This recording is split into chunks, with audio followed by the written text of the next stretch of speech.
ছাত্ৰ ছাত্ৰীসকল এইবাৰ চাবা অনুশীলনী 3 বিৰ ক্লাছ 6ৰ গণিতৰ 3 বিৰ 4 নম্বৰৰ পৰা আৰম্ভ কৰিম। 4 নম্বৰৰ মই এটা দেখাই দিম, বাকি কেইটা একে নিয়মত হ'ব। মই এই 2 নম্বৰটো দেখাই দিছোঁ। 2 নম্বৰ 7 নম্বৰ অংকটো আমাক 7 আৰু 13ৰে বিভাজ্য হয় নে নাই চাব দিছে। আমাক এটা এনেকৈ ডাঙৰ অংকৰ সংখ্যা এটা আমাক দি দিছে। তো ফাৰ্ষ্টতে আমি কি কৰিব লাগিব, আমি 7ৰ বিভাজ্যৰ তোমালোকক ইতিমধ্যে মই নিয়ম শিকাইছোঁ। থুপ বনাব লাগিব কিছুমান, বুজি পাইছা? তো থুপ বনাবৰ হ'লে আমি কেইটাকে বনাম, আমি তিনিটাকে থুপ বনাম। এটা প্ৰত্যেকটা থুপত কেইটা থাকিব, তিনিটা থাকিব। আৰু লাষ্টত যদি এটাও থাকি যায় তাকো অকলশৰে এটা হ'লেও থুপ বনাই থ'ব লাগিব, বা দুটা থাকিলে দুটা। এইটো মই আগতে কৈছোঁ তোমালোকক। তো এনেকৈ আমি থুপ বনাই ল'লোঁ। এতিয়া অযুগ্ম স্থানৰ অংকবোৰৰ যোগফল, বুজি পাইছা? বা অযুগ্ম স্থানৰ থুপৰ যোগফল বুলিও আমি লিখিব পাৰোঁ।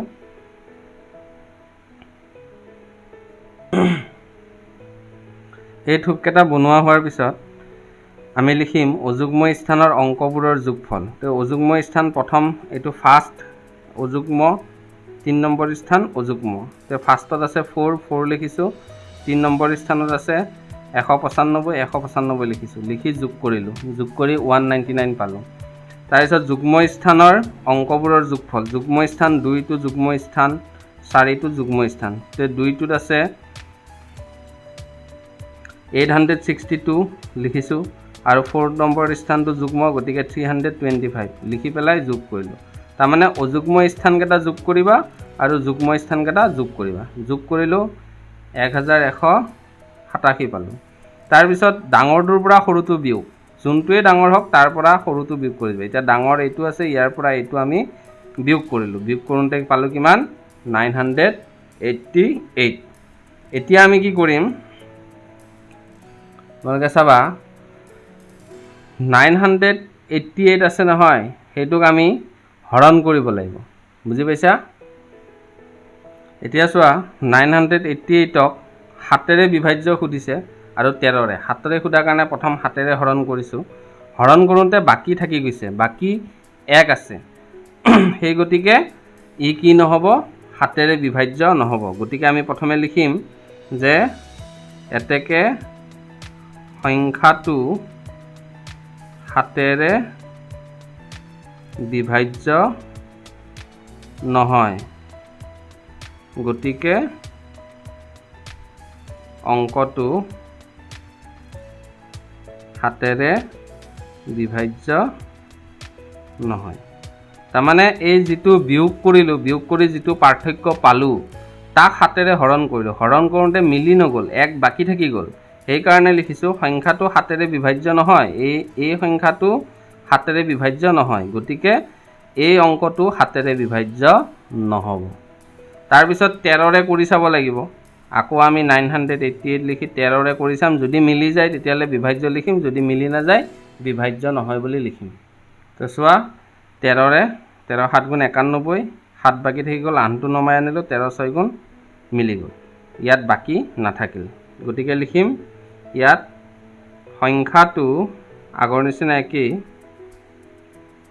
13ৰে বিভাজ্য হয়। তাৰমানে এই যিটো পাৰ্থক্য তাক 13ৰে বিভাজ্য হয়, গতিকে অংকটো কি হ'ব, 13ৰে বিভাজ্য হ'ব। বুজি পাইছা?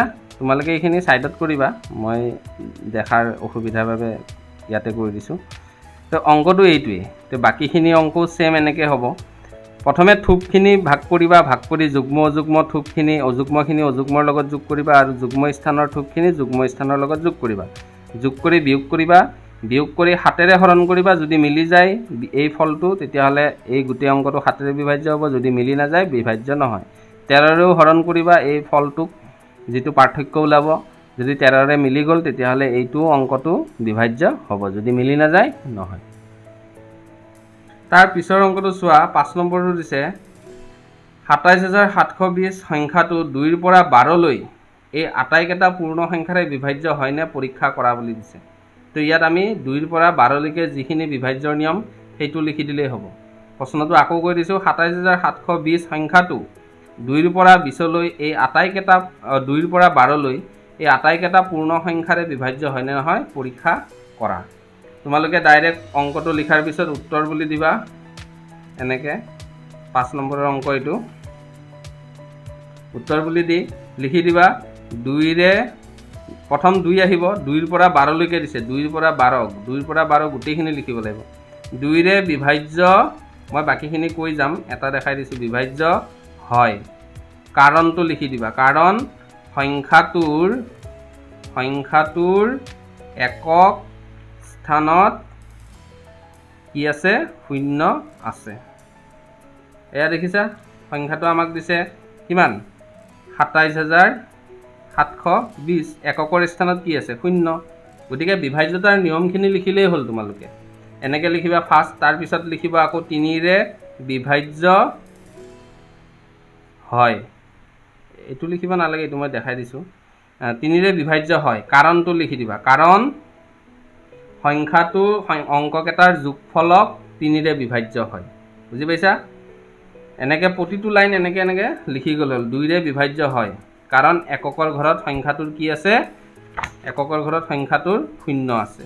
তাৰপিছত 3ৰে বিভাজ্য হয়নে নাই কেনেকৈ চাবা? গোটেইকেইটা অংক যোগ কৰিবা। ধৰা 7 7 14, 15 16, 17 18। 18ক 3ৰে বিভাজ্য যায় নে নাই? যায়। গতিকে লিখিবা 3ৰে বিভাজ্যটো কি বুলি লিখিবা? 3ৰে বিভাজ্য হয় কাৰণ সংখ্যাটোৰ অংক কেইটাৰ যোগফলক 3ৰে বিভাজ্য হয়। বুজি পাইছা? তাৰপিছত আকৌ লিখিবা, সংখ্যাটো আছিল আমাৰ কিমান? ওপৰত লিখি লওঁ 27720, এইটো আছিল দেই সংখ্যাটো। তাৰপিছত 2ৰে লিখিলা, 3ৰে লিখিলা, এবাৰ লিখিব লাগিব 4ৰে বিভাজ্য হয় বুলি লিখিব লাগিব। কাৰণ সংখ্যাটোৰ, মই বাকীখিনি লিখি নাথাকোঁ, দেৰি হ'ব, মই কৈ দিছোঁ, নহ'লে ভিডিঅ'টো লম্বা হ'ব। 4ৰে বিভাজ্য হয় কাৰণ সংখ্যাটোৰ এককৰ স্থানৰ আৰু দশকৰ স্থানৰ অংক দুটা লগ লগালে যি অংক হয় সেইটো 4ৰে বিভাজ্য হয়। এতিয়া আমাৰ 4ৰে নিয়ম কি আছিল? মই বিভাজ্যতাৰ নিয়মখিনি কৈ দিছোঁ যে এককৰ ঘৰত যদি 0 থাকে তেতিয়াহ'লে কি হ'ব, বা দুটা যদি 0 থাকে কি হ'ব? 4ৰে বিভাজ্যৰ নিয়ম একক আৰু দশকৰ ঘৰটো চাব লাগে। ঠিকে আছে? এইটো 4ৰে বিভাজ্যটো এনেকৈ লিখিবা, 4ৰে বিভাজ্য হয় কাৰণ সংখ্যাটোৰ একক স্থানৰ দশকৰ স্থানৰ অংক দুটা লগ লগালে, এককৰ স্থানত আছে 0 আৰু দশকৰ স্থানত আছে 2। গতিকে এই স্থান দুটা লগ লগালে যি অংক হয় সেই অংকটো কিহেৰে বিভাজ্য? 4ৰে বিভাজ্য। অৰ্থাৎ কি হয়? 20ক 4ৰে যায়, হয় না? 4 5 গুণ 20। গতিকে এই সংখ্যাটো 4ৰে বিভাজ্য হয়। তাৰপিছত লিখিবা 5ৰে বিভাজ্য হয়, 5ৰেও হয়। কাৰণ বুলি লিখিবা, এককৰ ঘৰত কি আছে? 0। এককৰ ঘৰত যদি 0 থাকে নাইবা কি থাকে? 5 থাকে, তেতিয়াহ'লে 5ৰে বিভাজ্য হয়। তাৰপিছত লিখিবা 6ৰে বিভাজ্য হয়। 6ৰে বিভাজ্যৰ নিয়ম কি আছিল? কাৰণ বুলি লিখিবা, কাৰণ সংখ্যাটো 2 আৰু 3ৰে বিভাজ্য।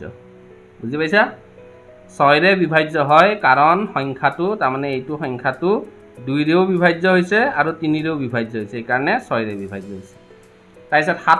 তাৰপিছত লিখিবা 7ৰে বিভাজ্য হয় কাৰণ, এইটো লিখি ল'বা, অংকটোৰ যোগফলৰ পাৰ্থক্যটো 7ৰে বিভাজ্য। বুজি পাইছা? অংকটোৰ যোগফলৰ পাৰ্থক্যটো 7ৰে বিভাজ্য। 7ৰে বিভাজ্য নিয়ম তোমালোকৰ ইয়াতো আছে, এইটো চাই ল'বা। এয়া অলপ আগত মই দেখাইছোঁ, গোট বনাই ল'বা। গোট বনাই লৈ পেলাই অযুগ্ম স্থানৰ গোটবিলাক যোগ কৰিবা, যুগ্ম স্থানবিলাক যোগ কৰিবা। তাৰপিছত পাৰ্থক্যটোক যদি 7ৰে হৰণ যায় তেতিয়াহ'লে কি হ'ব? বিভাজ্য হ'ব। বুজি পাইছা? তাৰপিছত আহোঁ 8ৰে বিভাজ্য হয়। 8ৰে বিভাজ্য হয় কাৰণ লিখিবা, অংকটোৰ একক, দশক, শতক। 8ৰে বিভাজ্যটোৰ 3টা চাব লাগিব, একক, দশক আৰু শতক। তাৰমানে 720 আৰু 4টো দুটা একক আৰু দহক 4টোত আছিল 20 আৰু 8টোত হ'লগৈ 720 তাৰমানে এটা ঘৰ বেছি 8টোত কাৰণ লিখি যাবা 8ৰে বিভাজ্য হয় কাৰণ অংকটোৰ একক দহক আৰু শতকৰ সংখ্যা তিনিটা লগ লগালে যিটো সংখ্যা হয় সেই সংখ্যাটো 8ৰে বিভাজ্য তাৰমানে 720ক 8ৰে মিলি যায় বাকি নাথাকে হা সেই কাৰণে বিভাজ্য হয় তাৰপিছত 9ৰে বিভাজ্য হয় বুলি লিখিবা কাৰণ অংকটো 3ৰে বিভাজ্য 3ৰে বিভাজ্য হলে 9ৰেও বিভাজ্য হয় হয়নে বা তোমালোকে কৰি চাবও পাৰা 3ৰে বিভাজ্যৰ নিয়মটো দি তাৰ পিছত লিখিবা 10ৰে বিভাজ্য হয় কাৰণ অংকটো 5ৰে বিভাজ্য 5ৰে বিভাজ্য হোৱা কিছুমান অংক বা এককৰ ঘৰত যদি শূন্য থাকে তেতিয়া হলেও 10ৰে বিভাজ্য হয় হা তাৰ পিছত 11ৰে বিভাজ্যটো লিখিবা 11ৰে বিভাজ্য হয় কাৰণ অংকটোৰ পাৰ্থক্য 11ৰে বিভাজ্য তাৰ পিছত 12ৰে বিভাজ্য হয় কাৰণ অংকটোৰ 2 আৰু 6ৰে বিভাজ্য তাৰমানে 2ৰ পৰা আমাক 12 লৈকে লিখিব দিছিল নহয় গোটেই কেইটাৰে বিভাজ্য হয় বুজি পাইছা 12টো কি লিখিবা 12ৰে বিভাজ্য হয় কাৰণ অংকটো 2 আৰু 6ৰে বিভাজ্য হয় বুজি পাইছা তাৰ পিছত চোৱা তোমালোকে 6 নম্বৰটো বন্ধনীত দিয়া সংখ্যাটোৰ বিভাজ্য হ'বৰ বাবে তলৰ প্ৰতিটো সংখ্যাৰ খালী স্থানত আটাইতকৈ সৰু আৰু আটাইতকৈ ডাঙৰ অংক কি হ'ব লিখিব দিছে তাৰমানে এটা স্থান খালী ৰাখিছে এতিয়া 2ৰে বিভাজ্য হ'বৰ কাৰণে ইয়াত আটাইতকৈ সৰু সংখ্যাটো কি বহুৱাব লাগিব আৰু আটাইতকৈ ডাঙৰ সংখ্যাটো কি বহুৱাব লাগিব সুধিছে এতিয়া আটাইতকৈ সৰু সংখ্যা যদি ইয়াত বহাব যাওঁ 2ৰে বিভাজ্যৰ নিয়ম কি আছিল 2ৰে বিভাজ্যৰ নিয়ম আছিল যে এককৰ ঘৰত 0 2 4 6 8 এই পাঁচটা সংখ্যা যদি থাকে তেতিয়া 2ৰে বিভাজ্য হ'ব গতিকে তোমালোকে লিখিবা যে আটাইতকৈ সৰু কি বুলি লিখিবা সৰ্বনিম্ন 0 সৰু হ'ব 0 0 বহালে 2ৰে বিভাজ্য হ'ব আৰু আটাইতকৈ ডাঙৰ বা সৰ্বোচ্চ কি লিখিবা 8 এনেকৈ লিখিলেই হ'ল যে লিখিবা তোমালোকে এনেকৈ আছে 6 নম্বৰটো 6 1 6 8 9 2 3 খালী ঠাই 2ৰে বুলি লিখা আছে এনসাৰ দি পেলাই লিখিবা যে সৰ্বনিম্ন কিমান 0 আৰু সৰ্বোচ্চ কিমান সৰ্বোচ্চ 8 তেনেকৈ লিখিলেই হ'ল তাৰ পিছৰটো চোৱা মাজত দিয়া আছে মাজত দিয়া থাকিলে তোমালোকে কি কৰিবা ইয়াত হ'ব সৰ্বোচ্চ 9 মাজত যিকোনো বহাব পাৰা যদি লাষ্টত দিয়ে তেতিয়া লাষ্টত 0 2 4 6 8 এইকেইটা লাগিব এইকেইটাৰ ভিতৰত সৰু আৰু ডাঙৰ বহুৱাব লাগিব কিন্তু যেতিয়া মাজত থাকিব ইয়াতটো লাষ্টত 2ৰে বিভাজ্যৰ নিয়ম আমি এককৰ ঘৰহে চাম এককৰ ঘৰত কি আছে কিন্তু মাজতটো কোনো কথা নাই গতিকে মাজত যিকোনো বহাব পাৰা সৰ্বোচ্চ দিলে 10 বহুৱাব নোৱাৰা সেই বুলি এটা অংক বহুৱাব লাগিব তে সৰ্বোচ্চ হ'ব 9 আৰু সৰ্বনিম্ন হ'ব 0 বুজি পাইছা মাজত ডাঙৰ বুলি ক'লে 9 আহি যাব আৰু সৰু বুলি ক'লে 0 আহি যাব 2ৰে বিভাজ্যৰ ক্ষেত্ৰত তাৰ পিছত 3 নম্বৰটো দিছে 3ৰে বিভাজ্য বুজি পাইছা তে ইয়াত সৰ্বোচ্চ হ'ব 8 ডাঙৰটো 8 হ'ব আৰু সৰ্বনিম্ন হ'ব 2 বুজি পাইছা তো এইটো কেনেকৈ মিলাব লাগিব 3ৰে বিভাজ্যৰ নিয়মটো জানিব লাগিব তে 3ৰে বিভাজ্যৰ নিয়ম কি আমি যোগ কৰি চাব লাগিব 6 4 7 2 5 1 যোগ কৰা যোগ কৰি সৰ্বোচ্চ 9 যোগ কৰি চোৱা 9 যোগ কৰিলে কিমান হ'ব হা এইটো বাৰু মই দেখাই দিছোঁ এইটো অংক চোৱা এইটো 6 3 নম্বৰটো 3ৰে বিভাজ্য কৈছে আৰু মাজত কি হ'ব সুধিছে তে আমি 3ৰে বিভাজ্যৰ নিয়ম গোটেইকেইটা অংক যোগ কৰি পেলাম 6 4 7 2 5 1 যোগ কৰিলোঁ 25 হ'ল তে ইয়াত কি বহাব লাগিব আমি 25ৰ লগত যদি 9 যোগ কৰোঁ ঠিকে আছে 9 আছে 14 4 34 হ'ল এটা 34ক 3ৰে বিভাজ্য নাযায় গতিকে ইয়াত 9 বহুৱাব নোৱাৰিম ডাঙৰটোৰ ক্ষেত্ৰত কৈছোঁ হয়নে 9 বহুৱালে কি নহয় 3ৰে হৰণ নাযায় গতিকে এইটো 9 বহুৱাব নোৱাৰোঁ 25ৰ লগত 8 যোগ কৰি চালোঁ 8 যোগ কৰি চাওঁতে 33 হ'ল 33ক 3ৰে হৰণ যায় 11 গুণ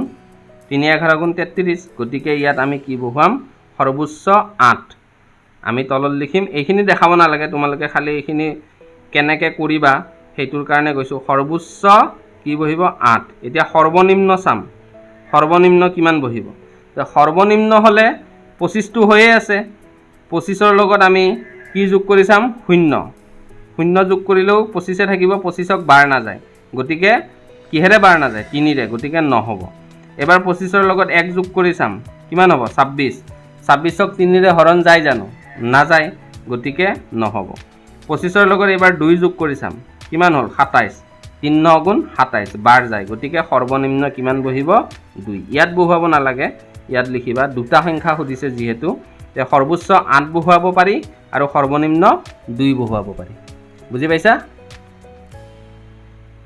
তাৰ পিছত চোৱা 4 নম্বৰটো সংখ্যা দি দিছে 6 ৰে বিভাজ্য খুদিছে 6 ৰে বিভাজ্যৰ নিজা নিয়ম নাই 6 ৰে বিভাজ্যৰ নিয়ম এটাই আছে যে সংখ্যাটো 2 ৰেও বিভাজ্য হ'ব লাগিব আৰু 3 ৰেও বিভাজ্য হ'ব লাগিব তেতিয়া 6 ৰে বিভাজ্য হ'ব এতিয়া এটোটো 2 ৰে বিভাজ্য হৈ আছে কাৰণ এককৰ ঘৰত কি আছে 4 আছে হয়নে তো 3 ৰে বিভাজ্য হয়নে নাই চাব লাগে এতিয়া 3 ৰে বিভাজ্য হয়নে নাই চাবৰ কাৰণে আমি অংক এটা যোগ কৰি দিম হয়নে যোগ কৰি পেলাই 3 ৰে হৰণ কৰিম ইয়াত যদি আমি 0 বহুৱাও 0 বহুৱাই এইকেইটা যোগ কৰি চোৱা সৰ্বনিম্নটোৰ ক্ষেত্ৰত 5 6 7 8 9 10 11 11 4 15 15ক তো 3 ৰে যায় 3 5 গুণ 15 গতিকে ইয়াত সৰ্বনিম্ন আমি 0 বহুৱাব পাৰিম তোমালোকে তলত লিখিবা খালি ঠাইত লিখিব নালাগে যে সৰ্বনিম্ন 0 বহুৱাব পাৰিম এতিয়া সৰ্বোচ্চ চাম 2 ৰেটো বিভাজ্য হৈ আছে 4 টো আছে কাৰণে আমি খালি 3 ৰে হয়নে নাই চাব লাগে তে 3 ৰে হল 6 ৰে যাব কাৰণ 2 ইয়াত 0 বহুৱালে 2 ৰেও যাব 3 ৰেও যাব গতিকে সৰ্বনিম্ন হ'ব 0 আৰু সৰ্বোচ্চৰ ক্ষেত্ৰত আমি চাম কিমান হয় আমি যোগ কৰোঁতে কিমান পাই আছিলো 15 হয়নে এটা 15 ৰ লগত সৰ্বোচ্চ বুলি কওঁতে 9 যোগ কৰা 9 যোগ কৰিলে কিমান হ'ব 15 এ 9 24 হ'ব গতিকে 24ক 3 ৰে বাৰ যায় গতিকে সৰ্বোচ্চ 9 হ'ব 6 ৰ 4 নম্বৰটো সৰ্বনিম্ন হ'ব 0 আৰু সৰ্বোচ্চ হ'ব 9 8 বহুৱাই চাবা 8 নহবই সৰ্বোচ্চ বুলি ক'লে আমি 9 ৰ পৰা আহিম আৰু সৰ্বনিম্ন বুলি ক'লে আমি 0 ৰ পৰা চাম বুজি পাইছা ঠিক তেনেকৈ 5 নম্বৰটো একে 6 ৰে বিভাজ্য হ'বনে নাই খুদিছে ইয়াত সৰ্বনিম্ন হ'ব 2 আৰু সৰ্বোচ্চ হ'ব 8 তোমালোকে এইটো কৰি চাবা হয়নে নহয় তে ইয়াত যোগ কৰিবা 2 ৰে বিভাজ্য হ'বৰ কাৰণে কিন্তু ইয়াতে এককৰ ঘৰত 0 2 4 6 8 এই পাঁচটাই বহুৱাব লাগিব গতিকে ইয়াত 2 বহিলেও শুদ্ধ 8 বহিলেও শুদ্ধ বুজি পাইছা বেলেগ মানে 1 বা 3 বা 5 বহুৱাব নোৱাৰা তেতিয়াতো 2 ৰে বিভাজ্য নহ'ব কাৰণ 6 ৰে বিভাজ্যৰ নিয়ম হ'ল 2 আৰু 3 ৰে যাব লাগিব আকৌ 2 ৰে বিভাজ্যৰ নিয়ম হ'ল এককৰ ঘৰত 0 2 4 6 8 এইকেইটা থাকিব লাগিব গতিকে ইয়াত সৰ্বনিম্ন হ'ব 2 আৰু সৰ্বোচ্চ হ'ব 8 তাৰ পিছৰটো 6 নম্বৰটো একে 6 ৰে বিভাজ্য দিয়া আছে এইটো তোমালোকে চাই ল'বা তাৰ পিছৰটো আছে 9 ৰে বিভাজ্য 9 ৰে বিভাজ্যটো তোমালোকে চাবা ইয়াত সৰ্বোচ্চ হ'ব 9 আৰু সৰ্বনিম্ন হ'ব 0 বুজি পাইছা 9 ৰে বিভাজ্যৰ নিয়ম মই আগতে কৈছে এইটো নকওঁ আৰু তাৰ পিছত 11 ৰে বিভাজ্য এইটো তোমালোকক শিকাই দিছো বিভাজ্যতাৰ নিয়ম চাই পেলাই কৰিবা এইটোত হ'ব তোমালোকৰ সৰ্বনিম্ন 7 আৰু সৰ্বোচ্চও 7 দুইটা একেই হ'ব হা